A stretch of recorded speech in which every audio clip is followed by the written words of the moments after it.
Hello बच्चों। बच्चों कैसे हो? उम्मीद करता हूँ सभी अच्छे होंगे। स्वागत करता हूँ मैं आप सभी का बेसिक्स ऑफ साइकोलॉजी के यूट्यूब चैनल पर। बच्चों जैसा कि आप सभी को पता है आपकी डेट क्लियर हो चुकी है, ठीक है। 26 सितंबर को आपका एग्ज़ाम होगा, तो मोस्ट प्रोबेबली आप यही डेट मान के चलें, ठीक है। इसमें आप ऐसा ना करें कि इस डेट को नहीं होगा, ठीक है। ऐसी कोई भी शंका मन में ना रखें और 26 सितंबर को ही एग्ज़ाम डेट मान के अपनी प्रिपरेशन तैयार करें। और आपकी जो रीट में फर्स्ट लेवल सेकंड लेवल दोनों के लिए जो मैं साइकोलॉजी पढ़ा रहा हूँ बहुत इंपॉर्टेंट है, ठीक है। इस साइकोलॉजी में आपको कम से कम 25 प्लस मार्क्स ही लाने हैं, ठीक है। तो आप अपनी सीट है उसको निश्चित कर सकते हो। तो चलिए आज का जो हमारा टॉपिक रहेगा वो टॉपिक रहेगा बच्चों शैशवावस्था के विभिन्न नाम, ठीक है। तो आपको पता है जॉन्स ने वर्गीकरण किया था, उसमें शैशवावस्था को कब से कब तक माना था? 0 से 6 वर्ष, ठीक है। रॉस ने जो किया था उन्होंने माना था, रॉस ने 0 से 2 वर्ष, ठीक है। मतलब 2 वर्ष तक की आयु को उन्होंने शैशवावस्था माना था। तो ऐसा है, तो जनरली हम यहाँ पे क्या मान के चल रहे हैं? शैशवावस्था जन्म से 6 वर्ष। तो चलिए अब हम पढ़ते हैं शैशवावस्था से संबंधित विभिन्न नाम। लेकिन एक बात मैं आपको बता दूं कि ये जो सारे नाम है अगर आप इसको एज इट इज़ याद रखोगे, याद करोगे तो याद नहीं होने वाले, ठीक है। याद कर भी लोगे तो भूल जाओगे। तो शैशवावस्था को यहाँ पढ़ने से पहले समझो इधर। तो सुनिए मैं क्या कहता हूँ।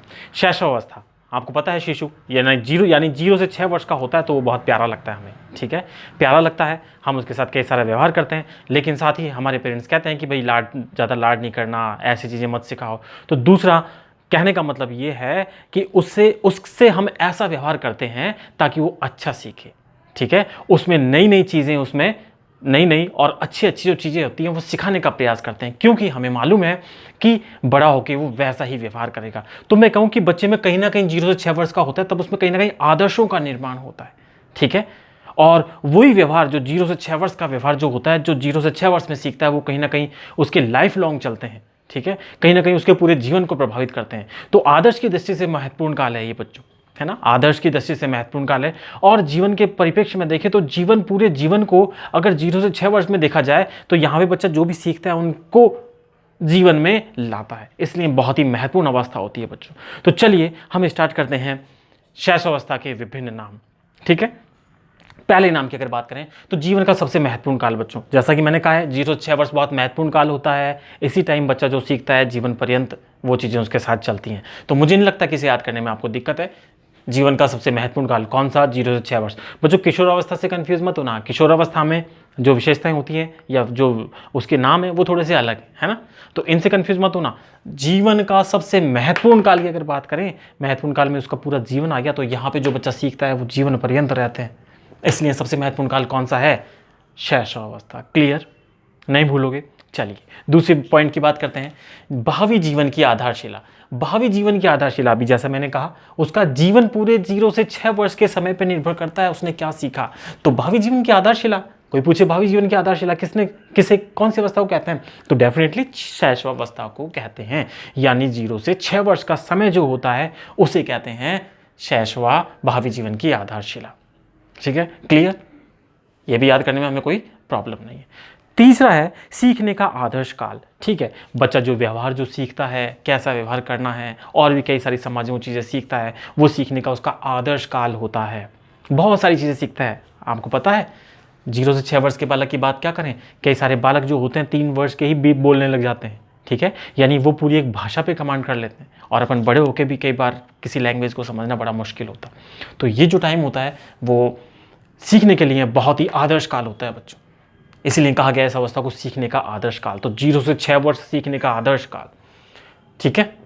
आदर्शों के निर्माण की अवस्था, जैसा व्यवहार हम उसको सिखाते हैं बचपन में वैसे ही व्यवहार करता है, जैसा हमने कहा। तो कहीं ना कहीं सारे पॉइंट्स इसी से निकल के आ रहे हैं जो हमने शुरू में 2-3 लाइनों की बात की। तो आदर्शों के निर्माण की अवस्था, डेफिनेटली आदर्शों के निर्माण की अवस्था है, उसे हम जैसा व्यवहार करना सिखाएंगे वैसा ही व्यवहार वो करेगा बड़ा होके, ठीक है। तो आदर्शों के निर्माण की अवस्था है। सीखने की आयु, डेफिनेटली सीखने की आयु है। अभी जैसा मैंने कहा कि एक लैंग्वेज को वो 3 साल का बच्चा ही सीख जाता है, ठीक है। तो सीखने की आयु होती है बच्चों, काफ़ी सारी चीज़ें सीखता है बच्चा, इसमें सीखने की आयु। संस्कारों के निर्माण की अवस्था, अब संस्कारों को निर्माण की अवस्था कह दो चाहे आदर्शों के निर्माण की अवस्था, बात तो एक ही है, आदर्श और संस्कार। तो संस्कारों के निर्माण की अवस्था भी बोल देते हैं, ठीक है। तो ये सारे पॉइंट्स कहीं ना कहीं उन्हीं 3-4 लाइन से निकल के आ रहे हैं, संस्कारों के निर्माण की अवस्था। अतार्किक चिंतन की अवस्था, बच्चों इसमें जो बच्चा होता है उसका चिंतन तार्किक नहीं होता है, ये आपको ध्यान रखना है। अतार्किक चिंतन की अवस्था होती है, ठीक है। अतार्किक चिंतन की कैसे, जैसे चांद है, तारा है, ठीक है, चांद तारे तोड़ना, या फिर जैसे मान लो मेरे पीछे पीछे चांद आ रहा है, बच्चा कई बार बोलता है, तो उसका जो भी चिंतन होता है वो अतार्किक होता है, उसमें तर्क नहीं होता है, अतार्किक चिंतन होता है। प्रिय लगने वाली अवस्था, डेफिनेटली जो बच्चे होते हैं 0 से 6 वर्ष, कोई भी बच्चा हो, सारे के सारे बच्चे प्रिय लगते हैं। बाद की बात है कि हाँ सुंदर है, कोई नहीं सुंदर है, वो चीज़ बाद में आती है, लेकिन बच्चे जब छोटे होते हैं तो सारे के सारे प्रिय लगते हैं, इसलिए प्रिय लगने वाली अवस्था कौन सी है, शैशवावस्था, ठीक है। अगला है मन की मौजों में विचरण करने की अवस्था। जी हाँ, बच्चा बहुत मन की मौजों में विचरण करता रहता है, पता नहीं क्या क्या वो सोचता रहता है, ऐसा वैसा, तो मन की मौजों में विचरण करने की अवस्था होती है। नाजुक अवस्था, नाजुक अवस्था होती है, डेफिनेटली नाजुक अवस्था क्यों कहा गया है, बच्चा जब छोटा होता है 0 से 6 वर्ष का, तो उसका बहुत ध्यान रखना होता है, घुटनों के बल चलता है, कहीं वो सीढ़ियों से ना गिर जाए, ठीक है, कहीं भाग रहा है कहीं लग ना जाए, तो इस तरह से इन सारी चीज़ों को देखते हुए बहुत नाजुक अवस्था होती है, इसलिए इसे कहा गया है नाजुक अवस्था। बहुत ध्यान रखना होता है बच्चे का, ठीक है, वो मालूम होता है बच्चे की मम्मी को उसका कितना ध्यान रखना होता है। बेड पे है तो बेड पे सो रहा है, ऐसा ना हो जग जाए और उठ के बाद में फिर वहाँ घुटनों के बल चलने लगे और बेड से गिर जाए, और हाँ कई बार बच्चे बेड से गिर भी जाते हैं। तो ये अवस्था बच्चों नाजुक अवस्था होती है, या कह दो खतरनाक अवस्था, खतरनाक अवस्था कह दो या नाजुक अवस्था कह दो, ठीक है। Points clear. चलिए आगे बात करते हैं घड़ने योग्य अवस्था। जैसे कि हमने कहा आदर्शों का निर्माण होता है, तो जैसा हम बच्चे को सिखाते हैं वो वैसा ही बड़ा होकर व्यवहार करता है। तो हम क्या करते हैं, घड़ते हैं एक तरह से। 0 से 6 वर्ष का जो टाइम होता है उसमें बच्चे को घड़ा जाता है, कैसे बोलना है, ठीक है, कैसा व्यवहार करना है, वो सारी चीज़ें हम सिखाते हैं, तो घड़ने योग्य अवस्था होती है। नर्सरी स्कूल एज, चलिए स्कूल एज हम मानते हैं फर्स्ट क्लास से कौन सी क्लास तक, जो हायर है 12th क्लास तक, वो हम स्कूल एज मानते हैं।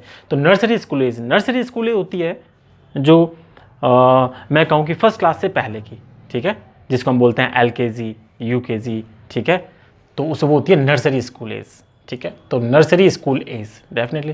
पूर्व विद्यालय आयु भी बोल देते हैं इसको, क्योंकि विद्यालय जनरली मानते हैं 1 से लेके 12 तक होता है विद्यालय, और 1 से पहले का जो भी टाइम होता है वो पूर्व विद्यालय आयु होता है, ठीक है। वैसे भी आपको पता है कि जो स्कूल में एडमिशन होता है फर्स्ट क्लास में, तो फर्स्ट क्लास के लिए बच्चे की मिनिमम एज होनी चाहिए 6 वर्ष, ठीक है। और ये हमारा वर्गीकरण भी 0 से 6 वर्ष है, तो 6 वर्ष अगर आयु होनी चाहिए, तो जब नर्सरी विद्यालय जाता है तो ये एज किस में आ जाएगी, पूर्व विद्यालयी आयु में, करेक्ट। तो पूर्व विद्यालय आयु, शाला पूर्व आयु, पूर्व विद्यालय कह दो या शाला पूर्व कह दो, बात तो एक ही है। शाला मतलब पाठशाला या विद्यालय, वही बात है, तो शाला पूर्व आयु कह दो। प्रारंभिक विद्यालय की पूर्व तैयारी अवस्था, प्रारंभिक विद्यालय क्या होता है भाई, देखिए प्रारंभिक विद्यालय में क्या क्या आता है भाई, आपको पता है। प्रारंभिक में आता है पूर्व प्राथमिक, इसको कह दो प्राथमिक, उच्च प्राथमिक, प्राथमिक आता है और एक उच्च प्राथमिक आता है। प्राथमिक में क्या क्या होता है, 1 से 5, और उच्च प्राथमिक में क्या होता है, 6 से 8, है ना, यही होता है उच्च प्राथमिक में। तो ये प्रारंभिक विद्यालय की, जो प्रारंभिक विद्यालय होता है वो ये होता है। और प्रारंभिक विद्यालय के पूर्व तैयारी की अवस्था, यानी वही नर्सरी वाली क्लास, और ये सब जो नर्सरी में जो बच्चे पढ़ते हैं तो एक तरह से विद्यालय के लिए तैयार होते हैं, आंगनवाड़ी है, नर्सरी है, ठीक है। तो प्रारंभिक विद्यालय की पूर्व तैयारी अवस्था, ये कह दो शाला पूर्व अवस्था कह दो, पूर्व विद्यालय अवस्था कह दो, नर्सरी स्कूल एज कह दो, ठीक है। तो ये सारे के सारे एक ही हैं चारों, है ना, कंफ्यूज नहीं होना है। अगला खिलौने की आयु, ध्यान रखना बच्चों, जो शैशवावस्था होती है वो खिलौने की आयु होती है, इसमें बच्चा खिलौनों से खेलता है। जो भी खिलौने होते हैं बच्चों को, कई सारे खिलौने चाहिए होते हैं और उसे खिलौनों से खेलता है, इसलिए कहा गया है खिलौनों की आयु। लेकिन एक खेलने की आयु होती है, वो होती है बाल्यावस्था, उसमें बालक विभिन्न बच्चों के साथ टोली बनाता है, खेलता है, दौड़ता है, तो वो होती है खेलने की अवस्था। लेकिन शैशवावस्था क्या होती है, खिलौनों की अवस्था। आप देखो 0 से 6 वर्ष का बालक कहाँ खेलेगा, वो तो सिर्फ खिलौनों से खेलता है, ऐसा कोई खेल नहीं खेलता, है ना।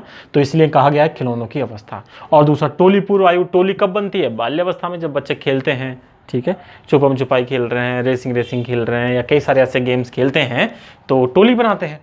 तो बाल्यावस्था होती है टोली की अवस्था, जबकि शैशवावस्था क्या होगी, टोली पूर्व आयु या टोली पूर्व अवस्था, ठीक है। टोली पूर्व आयु खिलौनों की आयु, खेलते नहीं है, खिलौनों की आयु होती है, ठीक है। तो इतने से पॉइंट है, कहाँ क्या दिक्कत आएगी इनमें याद करने में, कोई दिक्कत नहीं है बच्चों अगर आपने टॉपिक समझ रखा है तो। चलिए एक बार और बात कर लेते हैं शैशवावस्था के विभिन्न नाम। सबसे पहली बात करें जीवन का महत्वपूर्ण काल। तुम्हें पता है जीवन का सबसे महत्वपूर्ण काल होता है शैशवावस्था। भावी जीवन की आधारशिला होती है, सीखने का आदर्श काल होता है, क्योंकि आदर्शों का निर्माण इसी टाइम में होता है। आदर्शों के निर्माण की अवस्था होती है, सीखने की आयु होती है, संस्कारों के निर्माण की अवस्था होती है। जी हाँ, संस्कारों का निर्माण होता है। तो यहाँ पे देखिए सारा, यहाँ पे सीखने का आदर्श काल, संस्कारों के निर्माण की अवस्था, ये सभी आप इनको बच्चों एक ही बोल सकते हो, ये एक ही कैटेगरी में है।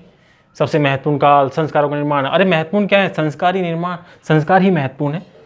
ठीक है, बच्चे में संस्कार होना बहुत ज़रूरी है। अगर मान लो संस्कार नहीं सीखे, गलत व्यवहार आचरण करना सीख गया तो फिर उसका सारा जीवन बेकार हो जाता है। तो ये 6 आप एक कैटेगरी में डाल सकते हो, ये 4 आप एक कैटेगरी में डाल सकते हो। ये अतार्किक चिंतन की अवस्था, प्रिय लगने वाली अवस्था, ठीक है, मन की मौजों में विचरण करने की अवस्था, नाजुक अवस्था, खतरनाक अवस्था। ठीक है, ये नाजुक अवस्था, खतरनाक अवस्था, ये बच्चों ध्यान रखना, शैशव अवस्था को कहा जाता है। बच्चों में कई सारे खतरे होते हैं, बहुत बहुत ध्यान रखना होता है बच्चों को। चलिए, तो ये हो गया, ये हो गया, ये हो गया, ये भी हो गया। अब है गढ़ने योग्य अवस्था। डेफिनेटली भावी जीवन की आधारशिला है। ठीक है, हम उसको संस्कार देते हैं, उसको आदर्श सिखाते हैं, इसलिए कहते हैं इसको गढ़ने योग्य अवस्था। नर्सरी स्कूल एज, नर्सरी मतलब जो प्राइमरी जो स्कूल होती है उससे पहले की, तो उसको बोलते हैं नर्सरी स्कूल एज। पूर्व विद्यालयी आयु, विद्यालय से पूर्व की आयु। नर्सरी स्कूल किस में आता है, पूर्व विद्यालय में आता है। शाला पूर्व आयु कह दो, प्राथमिक विद्यालय की पूर्व तैयारी की अवस्था कह दो, खिलौनों की आयु और टोली पूर्व आयु। खेलने की आयु होती है बाल्यावस्था, ठीक है, और खिलौनों की आयु होती है शैशवावस्था। टोली की अवस्था होती है बाल्यावस्था और टोली पूर्व की आयु जो होती है वो होती है शैशवावस्था। तो बच्चों ये थे आपके शैशवावस्था से संबंधित विभिन्न कथन, सॉरी शैशवावस्था के विभिन्न नाम। ठीक है, तो पढ़ने के साथ ही इनको याद करो, याद हो जाएंगे, ऐसा कुछ नहीं है, ऐसा विशेष है नहीं।